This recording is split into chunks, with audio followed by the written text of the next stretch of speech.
মোংলায় হরতাল, রামপালে হরতাল। 3 দিনের ডাকা হরতালের প্রথম দিনে সকালে বাগেরহাট নির্বাচন কর্মকর্তা ও জেলা প্রশাসকের কার্যালয়ের সামনে বিক্ষোভ মিছিল করে সর্বদলীয় সম্মিলিত কমিটির নেতাকর্মীরা। এদিন কেন্দ্রীয় বাস টার্মিনাল থেকে দূরপাল্লার বাস ছাড়েনি, বন্ধ আছে অভ্যন্তরীণ রুটের যানবাহন চলাচলও।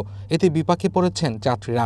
হরতালে বন্ধ রাখা হয়েছে পণ্যবাহী ট্রাক চলাচলও। তবে মহাসড়ক ও শহরতলির রাস্তায় মোটরসাইকেল, ইজি বাইক ও রিকশা চলাচল করতে দেয়া হচ্ছে। বেলা বাড়ার সাথে সাথে খুলেছে ব্যবসা প্রতিষ্ঠানও। আমি আসছি রাজশাহী থেকে, তো আমি যে জানতাম না যে এখানে হরতাল বা অবরোধ, তো এখানে আমি এখানে এসে অনেকটাই জেলাস ফিল করছি, কারণ সেখানে কোনো তেমনটা গাড়ি চলাচল করছে না। আমরা গাছের থেকে আসছি মোড়লগঞ্জ থেকে আসছি বাগেরহাট, তারপর পথে ভেঙে আসতে অনেক টাকা খরচ হয়েছে। আমরা যাচ্ছি বাইকগাছা তালা উপজেলা। সর্বদলীয় সম্মিলিত কমিটির নেতাকর্মীরা বলছেন, যে কোনো মূল্যে বাগেরহাটের 4টি সংসদীয় আসন ফিরিয়ে দিতে হবে। মঙ্গল ও বুধবার সকাল 6টা থেকে দুপুর 12টা পর্যন্ত হরতাল চলবে বলে জানিয়েছে আন্দোলনকারীরা। সর্বদলীয় সংগ্রাম কমিটির পক্ষ থেকে 3 দিন ডাকা হরতাল আজকে প্রথম দিন চলছে। আজকে প্রথম দিনের হরতাল সকাল থেকে সন্ধ্যা পর্যন্ত চলবে।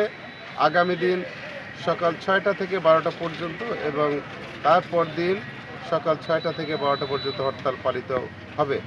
আমরা নির্বাচন কমিশন বারবার মেসেজ দেওয়ার চেষ্টা করছি, আমাদের যে 4টি আসনকে কমিয়ে 3টি আসন করা হয়েছে, এটা বাগেরহাটের সর্বস্তরের জনগণ মেনে নেয়নি, মেনে নিবে না। তারা ঘৃণা ভরে এই সিদ্ধান্তকে প্রত্যাখ্যান করছেন। সারা বাংলাদেশের 64 জেলার কোথাও কোনো আসন বিলুপ্ত ঘোষণা করা হয়নি।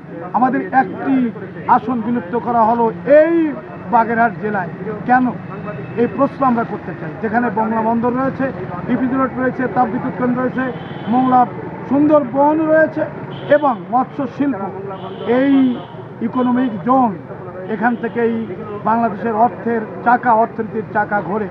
আপনারা যখন এটা সিদ্ধান্ত নিয়েছেন তখন এইটা খেয়াল ছিল না যে এখানে হাত দেওয়া যাবে না। গত জুলাই মাসে নির্বাচন কমিশন ভোটার সংখ্যা কম হওয়ায় রামপাল মংলা নিয়ে গঠিত বাগেরহাট 3 আসন কমিয়ে গাজীপুরে নতুন আসন করার ঘোষণা দেয়। এই ঘোষণায় বাগেরহাটের বাসিন্দা ও রাজনৈতিক দলের নেতাকর্মীরা ক্ষোভ জানান। গত 25শে আগস্ট বিভিন্ন রাজনৈতিক ও স্বেচ্ছাসেবী সংস্থার সঙ্গে এ বিষয়ে শুনানি করে নির্বাচন কমিশন, কিন্তু এতেও কোনো কাজ হয়নি।